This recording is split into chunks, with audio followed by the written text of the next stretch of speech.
So today I'm going to show you on how we can teach our children to say alphabets in phonics. The 3 simple steps to do this activity is the first one, we need to prepare the material. And for this activity, we just need text, the alphabet text. So I'm going to have one vowel and then a few of consonants.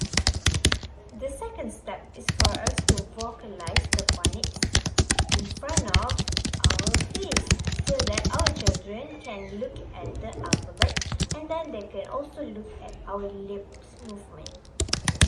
And then the third one is for we to let our children to try and then we assist them to pronounce. Hi kids, so let us pronounce this phonics with me, okay? I have E for air. Listen. T for t.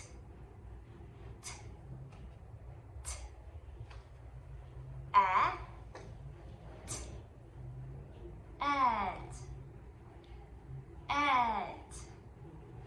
Let's try another alphabet, shall we?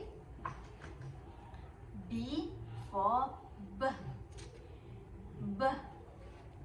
A. B. Ab.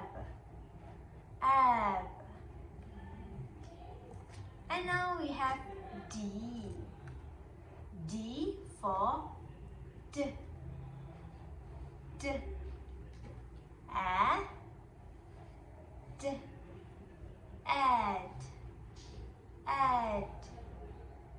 Okay, now teacher have a few more. I have P for P. N for N. M for M. And G for G. Now, let's try.